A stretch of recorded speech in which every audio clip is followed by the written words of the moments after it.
Have you ever totaled your car? That's the kind of disaster this driver knows all too well. Today's fender-bending poetic epic is about Wipeout Walter, a race car driver who can't stop wrecking his car, and his story goes like this. From humble roots, a racer's heart did grow, young Walter Crane, with dreams of speed and show.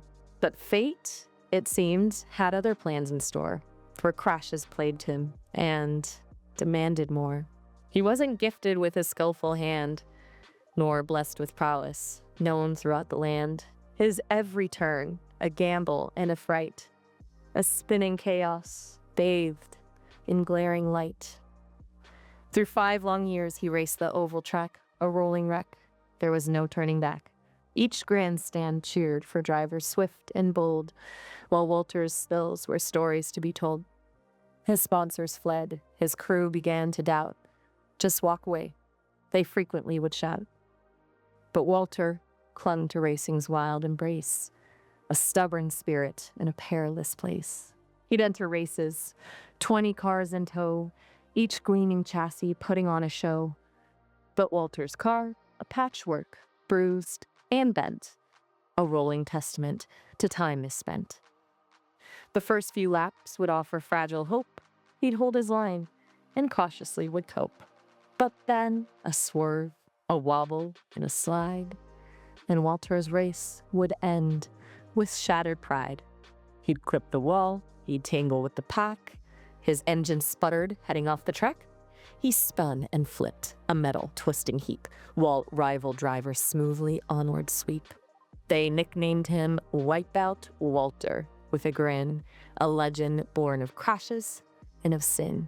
Each demolition derby, a familiar scene, Walter's car a crumpled, broken machine.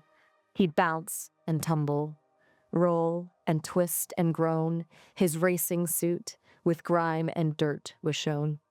The safety crew would rush to his dismay to pull him from the wreckage day by day. But Walter always climbed out, bruised but free, and vowed to race again for all to see. "I'll get it right," he'd mutter with a sigh. "One day, I'll win." Beneath the open sky, the commentators chuckled, low and deep. Poor Walter Crane, his secrets he must keep.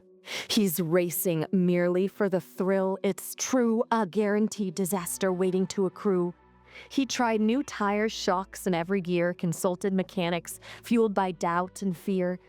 He studied angles, lines, in every bend, but still his crashes knew no sign of end. Yet in his heart, a flicker still remained, a stubborn hope that somehow he'd be trained to conquer chaos, tame the roaring beast, and finally find a moment of release. Then came the race, the final of the year, at Daytona Speedway, loud with joyous cheer. The stands were packed, the engines roared with might. A battleground for glory, shining bright. The other drivers, veterans and young, prepared to race, with victory on their tongue. They'd polished chrome and tightened every screw. Determined champions, steadfast and true. But Walter's car, it looked a sorry sight. A dented relic, fading in the light. He'd patched the holes and taped the broken glass, and prayed to heaven this race would quickly pass. He started slow, in 22nd place, a hopeless underdog, lost in time and space. He held his breath, and cautiously he drove, avoiding trouble guided from above. Lap after lap, he struggled to maintain a modest speed and minimize the strain. He fell behind. The leader swiftly flew, while Walter Crane just hoped to see it through. He wasn't leading, or even in the chase, but plodded on at a reasonable pace. He kept his distance, steered clear of the fray, and prayed for guidance through the long, long day. Then chaos struck on turn 2, fast and wide, a tangle of metal where ambition died. 2 cars collided, sending sparks and flame, a fiery wreck, a testament to blame.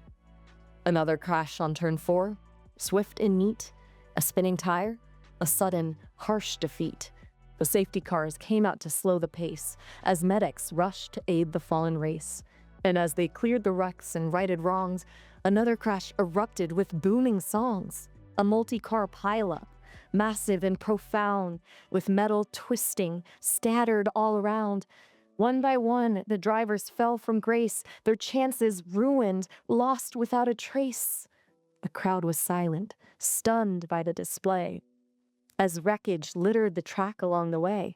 Then, on the restart, another fateful blow. A spinning car, a sickening, crashing show. More twisted metal, more shattered dreams, the race dissolving into chaotic streams. And as the laps wore on, with crashes galore, the field dwindled down to a shrinking core. Each corner brought another fiery fight, another wreck to ruin the grand sight.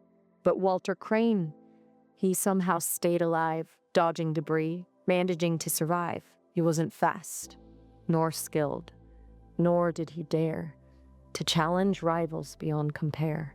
He drove defensively, slow, and oh so meek, avoiding contact for goodness sake.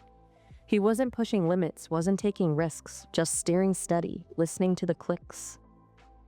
And then, on the final lap, it came to pass. An unbelievable sight, seen through the glass. The last few cars entangled in a fight, wrecked and scattered, disappearing from sight. And suddenly, miraculously, it's true, Walter Crane was in the lead. For me and you, he wasn't racing, wasn't trying to win, he'd simply avoided crashing. Right till the end. He crossed the finish line and, stunned surprise, a champion crowned. Before disbelieving eyes, the crowd went wild, a deafening roar, as Wipeout Walter triumphed evermore. They couldn't believe it, this unlikely feat, a crash-prone driver finally complete. The commentator stammered, lost for a phrase. He won the race in a bewildered haze. His crew went wild, jumping up and down, celebrating victory in this racing town. Walter Crane, the underdog, so true, had somehow managed to pull it through. He wasn't skillful, nor gifted, nor bright. He simply avoided crashing with all his might. He'd driven cautiously, slow and so serene, a master of dodging, a racing machine, of not crashing, that is. The sponsors rushed back, eager to claim a piece of Walter's newfound fame. The television crews swarmed around his car, interviewing Walter, near and far. "I don't know how I did it," Walter confessed. "I just kept driving and did my best. I avoided the wrecks, I steered clear of the fray, and somehow I ended up winning today." The victory lane was chaos, a joyful spree. Walter Crane, the unlikely champion, you see. He held the trophy, gleaming and bright, a symbol of fortune, bathed in golden light. So raise a glass to the crashes and the strife, the unlikely hero who conquered his life. Wipeout Walter, the name will endure, a testament to courage, forever pure. And the echoes of Daytona still ring in the air, of a champion's triumph beyond all compare. Thanks for watching. If you enjoyed this story, you can support the channel by liking, subscribing, picking up some Poetic Epics merch, or leaving a donation. Links are on screen and in the description. Thank you again. I'll see you next time.